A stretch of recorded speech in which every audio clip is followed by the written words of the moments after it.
Array. It's a new topic and new concept, and one of the interesting concept in C programming, that is C array. So one thing is that what is a C array and why it is used, when it is used, where it is used. So that's all. These are the all questions will we give the answer. So C array is a concept where we can use number of values stored in some variable. So let us go to study about the C array. Now, what is array? So we divided this array concept in first is a C array, then one dimensional array, and then multi-dimensional array.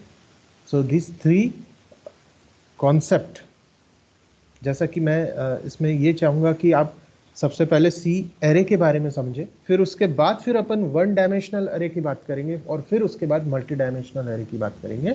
So these are three concept we studied one by one. So first of all, what is C array? So its common definition or simple definition is array is a group of related data item. Group of related data item. Simple C definition है, group of related data item. A group of related data item. इसमें total एक ये वाला word हो गया group, फिर related, फिर data, फिर आइटम. अब इस चार वर्ड्स को मैं वन बाय वन एक्सप्लेन करूंगा क्योंकि ये 4 वर्ड से ही आपका एरे बनता है. तो ग्रुप ऑफ रिलेटेड आइटम मतलब कैसा कि ग्रुप की जो बात करते हैं अपन. अब ग्रुप क्या होता है कि एक कलेक्शन बोल सकते हो आप. तो ग्रुप में यानी कलेक्शन, ठीक है, आपको ग्रुप तो पता है सभी स्टूडेंट्स को. अब मैं बात करता हूं रिलेटेड. रिलेटेड का मतलब उससे मिलता जुलता, जैसे एक जैसे बोल सकते हो आप. डेटा आइटम्स, और कैसा होना चाहिए वो डेटा आइटम्स होना चाहिए. डेटा आइटम्स मतलब डेटा तो स्टोर आप वेरिएबल्स में करते हैं. इसके पहले जो अपन ने कॉन्सेप्ट अभी अपने नॉलेज में है कि डेटा को आप एक वेरिएबल में स्टोर करते हैं and that variable may be changed. It store integer, float, character, string, any type of content. So that data is called as data items यानी जैसे आप लोग किसी की शादी में जाते हैं और बोलते हैं क्या आइटम थे यार, वहाँ बहुत सारे आइटम थे खाने के लिए.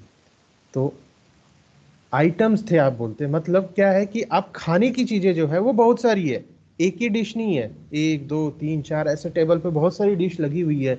That is a item. So food items बोल सकते हो आप. वैसा ही डेटा आइटम, चाहे फिर 1 2 3 4 5 6 7 8 ये नंबर्स भी हो सकते हैं, फ्लोट वैल्यूज भी हो सकती है, कैरेक्टर्स भी हो सकते हैं and also string. Suppose student name और नेम ऑफ स्टूडेंट. तो किसी का अगर नाम उसमें है किसी का कृष्ण कुमार, तो कृष्ण कुमार जो है it's a collection of characters. उसमें के आ गया, आर आ गया, यू आ गया, एस आ गया, एच आ गया. तो ये सारे कैरेक्टर्स मिलके क्या बन रहा है, एक नेम बन रहा है. Means a name is a collection of characters. Okay. So data items, related data items मतलब ऐसा नहीं होना चाहिए कि मैं अगर 1 2 3 4 5 और फिर बीच में बोल दूंगा 6.7, तो वो कैसा हो जाएगा कि आप सीरियली बोल रहे हैं नंबर या नंबर्स बोल रहे हैं जिसमें इंटीजर नंबर्स बोल रहे हैं और बीच में ही मैं अगर उसमें कोई फ्लोट वैल्यू या रियल वैल्यू को ऐड कर देता हूं तो वो तो गलत हो जाएगा. तो इसीलिए कहा गया है group of related data item that share a common name. एक नाम के अंदर डिफरेंट क्या होना चाहिए, एक ही नाम होना चाहिए. एक नाम रहेगा उसमें डिफरेंट आइटम्स होने चाहिए. जैसे कि मैं अगर बात करता हूँ, जैसे कि नेम कृष्ण कुमार, अगर मैं कृष्ण कुमार 2580 अगर बोल दूं तो टोटली रॉन्ग हो जाएगा, क्योंकि वो नेम नहीं कहलाएगा, क्योंकि नेम में न्यूमरिक नहीं आता। तो वो कैसा होगा, उस it's a combination of character, alphabet character and numbers, so both are different, so this is not related। तो रिलेटेड का मतलब क्या हुआ कि जैसे आप कैरेक्टर ले रहे हो तो अल्फाबेट ले रहे हो, तो सारे 26 अल्फाबेट, 26 में से कोई भी अल्फाबेट्स ले सकते हैं।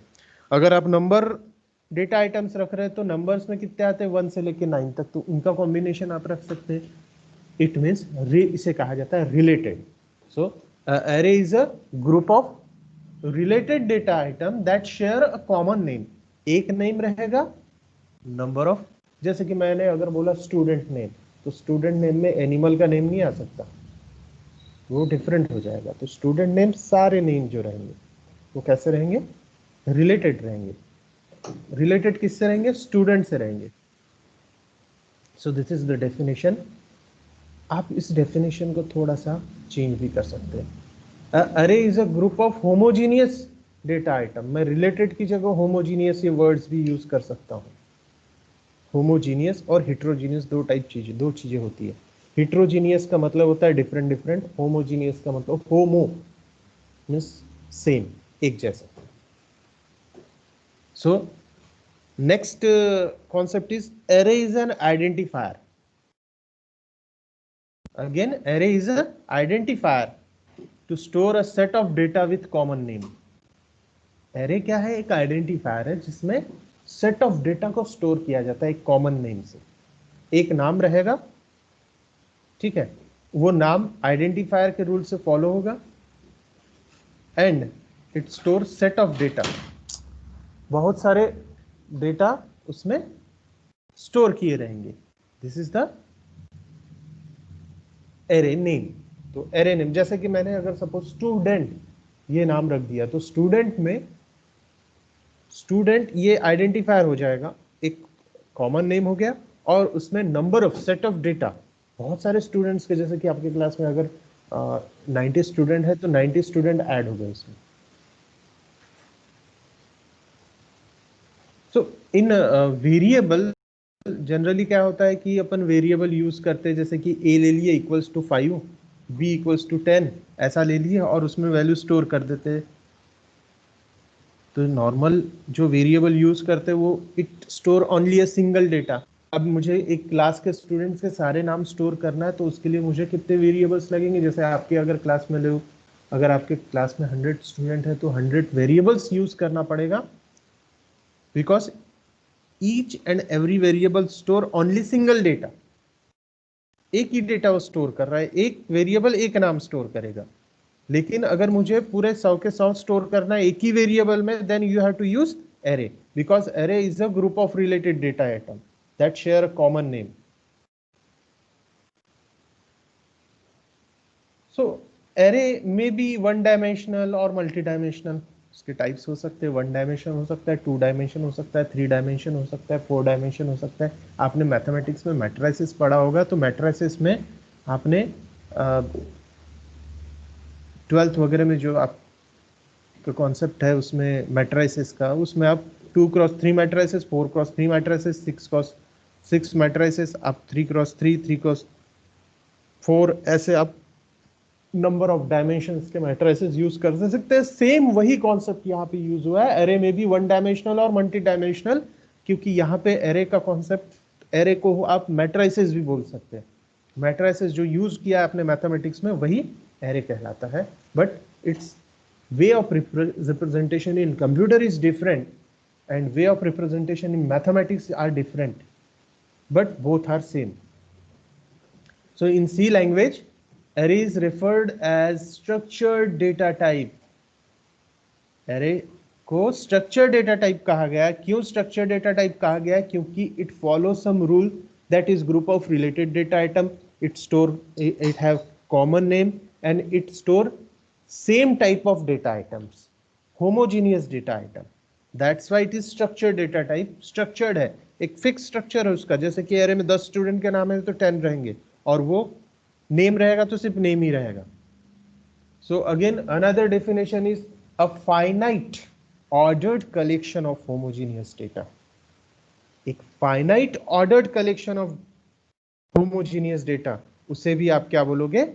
array बोल सकते हो. Store in a contiguous memory location.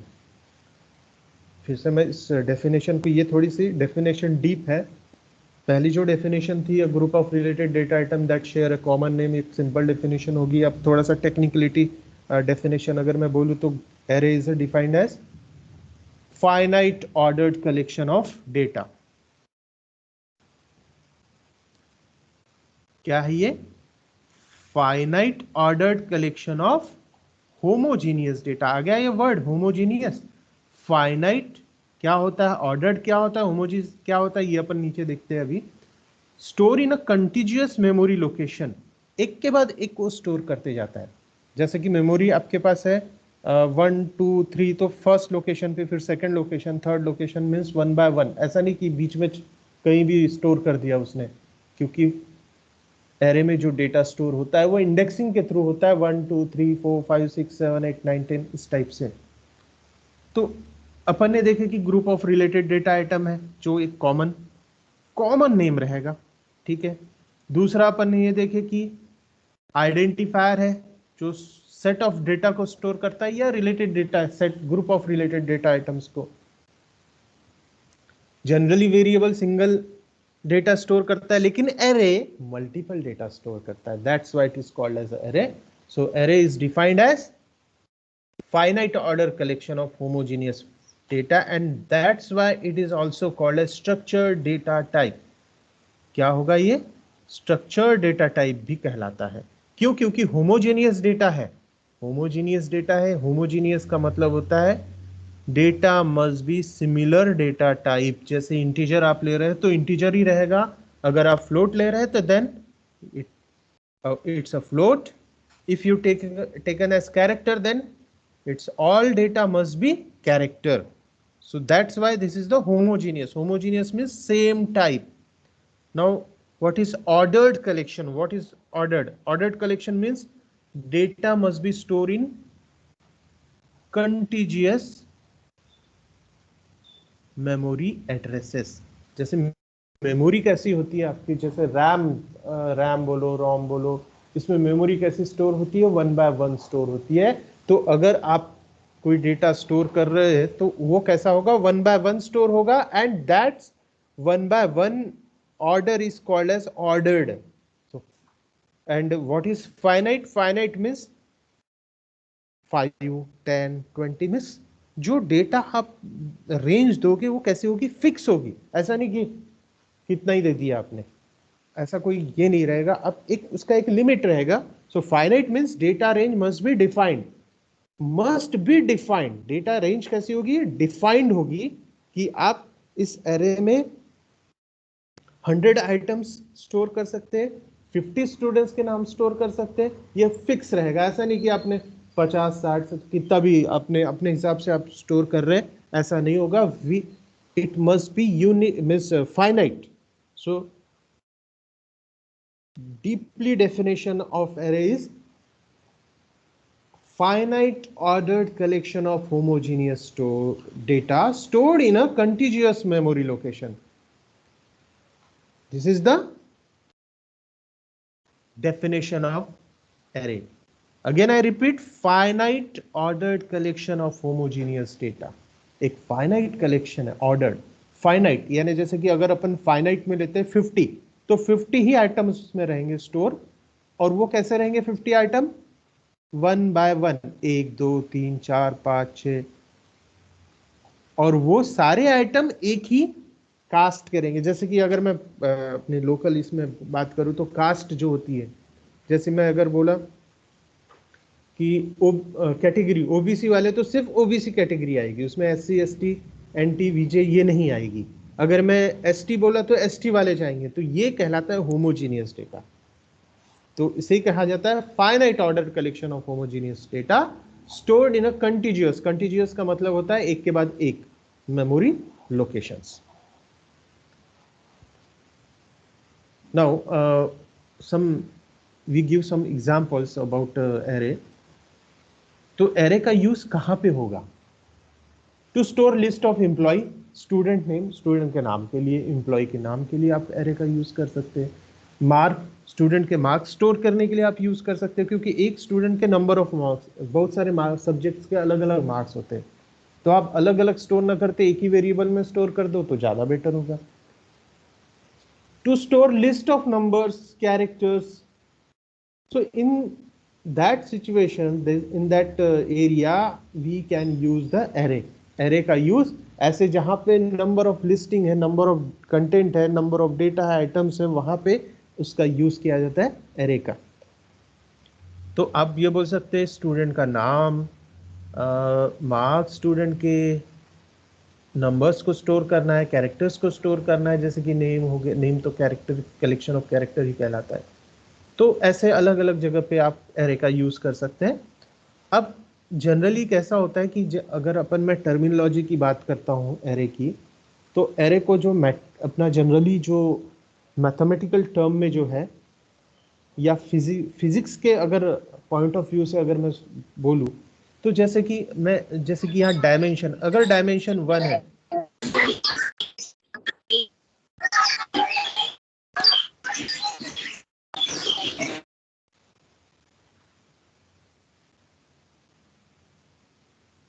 अगर डायमेंशन, मैं अगर बात करता हूं डायमेंशन एक टर्मिनोलॉजिस्ट की, अगर डायमेंशन 1 है तो 1 डायमेंशन जो है वो कैसा है, 1 एक ही डायमेंशन है, तो उसका व्यू देखिए कैसा दिख रहा है, 0 1 2, एक स्ट्रेट फॉरवर्ड है, ठीक है, यहाँ पे एक सिंगल रो है, तो इसे वेक्टर कहलाता है। तो टर्मिनोलॉजी क्या है फिजिक्स में, अगर आप वेक्टर पढ़े होंगे तो ये वेक्टर कहलाते हैं, जिसमें सिर्फ एक फ्लैट वैल्यूज है जो एक के बाद एक आ रही है। वहीं अगर मैं 2 डायमेंशन की अगर बात करता हूँ, 2 डायमेंशन की, तो यहाँ रो और कॉलम में आ गया डेटा, इसे मैट्रिक्स कहा जाता है, इसे कहा जाता है मैट्रिक्स। अगर मैं 3 डायमेंशन की बात करता हूं तो देखो ऐसे मैट्रिक्स कितने आ गए यहाँ पे, ये एक आ गया, ये दूसरा आ गया, और ये थर्ड, तो इसे 3D एरे या 3D ऑर्डर टेंसर भी कहा जाता है। ऑर्डर टेंसर एक नया वर्ड है। तो ये थर्ड ऑर्डर टेंसर, यानी मैट्रिसेस कितने आ गए इसमें, 3 आ गए, और ये 3 डायमेंशन जो है वो बहुत ही कॉम्प्लिकेटेड होता है। ये आप बोल सकते हैं कि जब आप यूज करोगे 3 डायमेंशन कंप्यूटर सिस्टम में, it requires heavy processing. Generally matrix में अपने सारे 2 डायमेंशन में मैक्सिमम, जैसे वर्ल्ड्स के सारे जितने भी प्रॉब्लम्स हैं उसमें से 70 to 80% प्रॉब्लम्स आपके 1 डायमेंशन में खत्म हो जाते हैं, मीन्स 1 डायमेंशन की यूज में 90% 2 डायमेंशन तक फिनिश हो जाते हैं, 90 to 95%। कुछ ही ऐसे प्रॉब्लम्स हैं जहां पे खास वो 3D में होते हैं, जैसे कि आप 3 डायमेंशन की बात अगर करते हैं, तो जैसे आप टीवी में जो भी देख रहे हैं वो सारा 2 डायमेंशनल है, क्योंकि आपको सिर्फ हाइट और विड्थ दिख रही है उसमें। अगर मैं बात करूं 3D व्यू की, जो अपनी आंखें जो है नेकेड आइट जो होती है, आई होती है, जो अपन डेली जो आजू बाजू देख रहे हैं वो 3D डायमेंशन में हो सकता है, क्योंकि अपने को गहराई भी दिख रही है। आप अगर टीवी में किसी वेल की, कुएं की अगर फोटो अगर देखेंगे तो उसमें सिर्फ आपको क्या मिलेगा, उसकी विड्थ हाइट, लेकिन उसका डेप्थ नहीं दिखेगा। तो जेड डायरेक्शन जो जेड एक्सिस होता है वो डेप्थ को डिनोट करता है, तो वो 3 डायमेंशन हो गया। सो विड्थ, हाइट एंड डेप्थ, 3 चीजें अगर ऐड हो गई तो वो 3 डायमेंशनल कहलाता है। अगर मैं 4 डायमेंशन की बात करूं तो एक एरिया एक और ऐड हो जाएगा, डेप्थ, हाइट, विड्थ, और जैसे कि टाइम ऐड कर दिया तो 4 डायमेंशन कहलाएगा।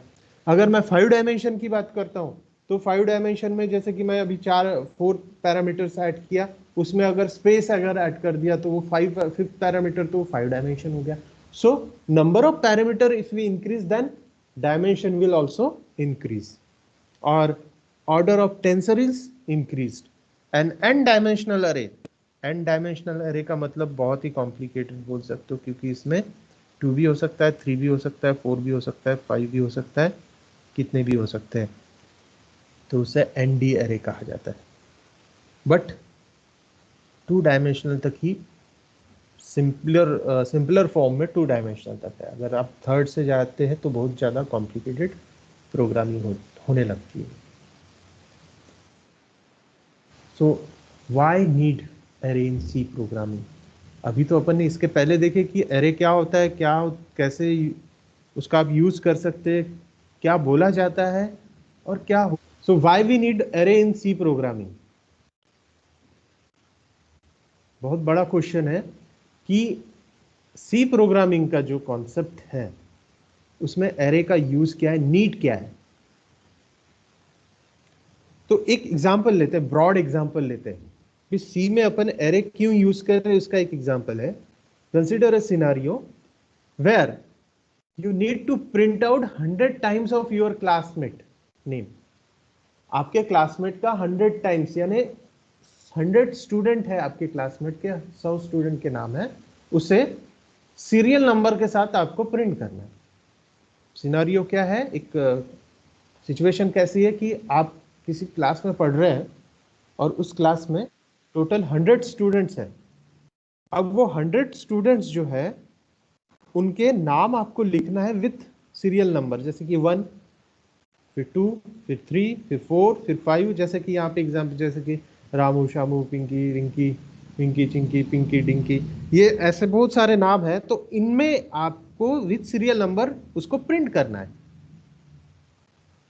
क्या करोगे आप? पहली सिचुएशन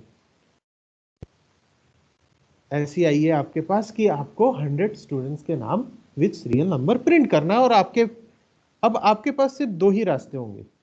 अगर सी लैंग्वेज का यूज करते हैं तो there are two answers, two ways to print 100 students name with serial number. First is simply define 100 variables with int data type and then 100 scanf operation। यानी आपको 100 इंटीजर डेटा टाइप के variables बनाना पड़ेगा और 100 scanf लगाना पड़ेगा। काम हो गया। और वैल्यूज को 1 बाय 1 इंटर भी करना पड़ेगा, 100 लोगों के नाम देना पड़ेगा और वो वेरिएबल को आपको प्रिंट करना पड़ेगा। क्वेश्चन था कि अपन क्यों सी प्रोग्रामिंग में एरे का यूज कर रहे हैं। तो जैसे अपन ऑलरेडी बोल रहे हैं कि इसमें आपको दो तरीके मिल सकते हैं। पहला कि आपको डिफाइन करना पड़ेगा 100 वेरिएबल्स और इंटीजर टाइप के, और उसमें सीरियल नंबर स्टोर रहेगा, और सीरियल नंबर के साथ आपको स्कैनएफ का यूज करके 100 ऑपरेशन स्कैनएफ इंटर्ट करना पड़ेगा सभी के नाम, और साथ ही प्रिंट एफ 100 लगेंगे आपको, यानी 100 वेरिएबल्स लगेंगे। टोटल कितने लगे वेरिएबल्स?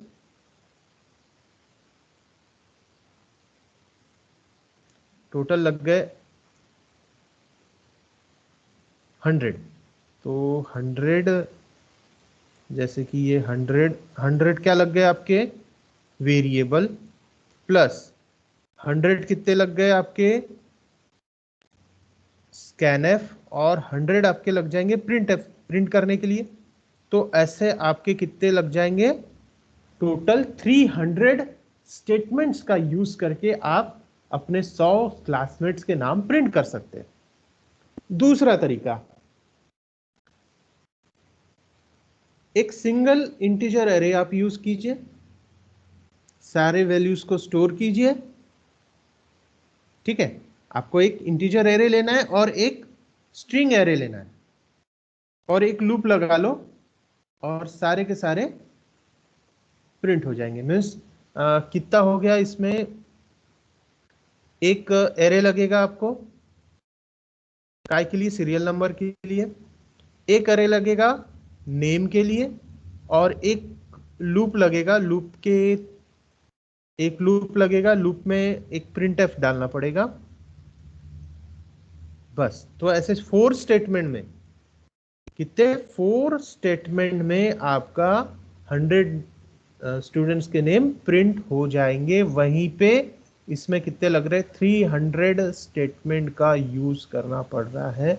तो अब आप बताओ कि ये लेबोरियस वर्क नहीं होगा 300 स्टेटमेंट टाइप करना? ये तो मैं सिर्फ एग्जांपल लिया 100 टाइम्स ऑफ योर क्लासमेट। आपके जो 100 क्लासमेट है उनके, अगर मैं पूरे कॉलेज की अगर बात करूं, पूरे यूनिवर्सिटी की बात करूं, पूरे स्टेट की बात करूं, अगर पूरे इंडिया या वर्ल्ड की बात करूं, तो इट्स इम्पॉसिबल। पॉसिबल है but it takes number of days. So second option is better. because it store all the items in a single array और सिंगल वेरिएबल, एक सिंगल वेरिएबल में सारी चीजें उसने स्टोर कर दिया. So second solution, second way are convenient to store same data type in a single variable, and later you can use all the values using indexes. अब बात आ गई इंडेक्सेस की. अब ये नेक्स्ट ट्यूटोरियल में अपन देखेंगे कि अब इंडेक्स एरे को अब यूज कैसे करोगे आप. आपने नीड देख लिया, आपने एरे क्या होता है ये देख लिए, बट वो कैसा दिखता है, कैसे यूज करते हैं, ये अपने को देखना है. तो सी लैंग्वेज में दो टाइप के एरे होते हैं. पहला होता है वन डायमेंशनल एरे, जिसे 1D कहा जाता है. क्या कहा जाएगा? 1D.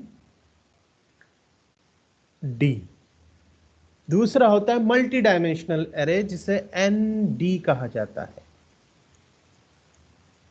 n डायमेंशनल, n की वैल्यू 1 हो सकती है, 2 हो सकती है, 3 हो सकती है, 4 हो सकती है, 5 हो सकती है. सो 2 डायमेंशनल अरे, 3 डायमेंशनल अरे, जैसे 2 हो गया, फिर 3, फिर 4, 5, 6 एंड इट कंटिन्यूस. तो अब अपन मुद्दा आ रहा है कि अपने इंडेक्स क्या होता है, कि अगर कोई पर्टिकुलर वैल्यू एरे में कलेक्शन ऑफ डेटा है, बहुत सारे लोगों के डेटा कंटेंट स्टोर हो रहे हैं, बहुत सारे नाम है, उसमें से पर्टिकुलर नाम को सिलेक्ट करना है आपको, तो उसके लिए आपको उसके इंडेक्स से उसको एक्सेस करना पड़ेगा. So particular value is indicated by writing a number called index number, जिसे सबस्क्रिप्ट कहा जाता है, और वो ब्रैकेट में डिनोट की जाती है, स्क्वायर ब्रैकेट में डिनोट किया जाता है एरे नेम के साथ. तो जैसे कि यहां पे मैं सैलरी 10, सैलरी ये हो गया एरे का नाम, और ये इसे कहा जाता है सबस्क्रिप्ट. देखिए कैसे यूज होता है. इसे क्या बोला जाएगा? एरे का एरे नेम. ठीक है. और ये जो है 10, ये कहलाता है, ये जो 10 है ये कहलाता है इंडेक्स नंबर. इसे कहा जाता है इंडेक्स नंबर. अब जैसे कि यहां 10 है, तो 5th इंडेक्स नंबर अगर बोलूंगा तो पर्टिकुलर 5th पर्सन का नाम शो होगा. So this is the C array. ये पूरा सी एरे के बारे में था. अब अपन नेक्स्ट ट्यूटोरियल में, नेक्स्ट वीडियो में अपन देखेंगे वन डायमेंशनल एरे, और फिर उसके बाद 2 डायमेंशनल एरे, फिर उसके बाद 3, 4 ऐसा देखते जाएंगे. तो again I repeat, array is a ordered collection of homogeneous data item.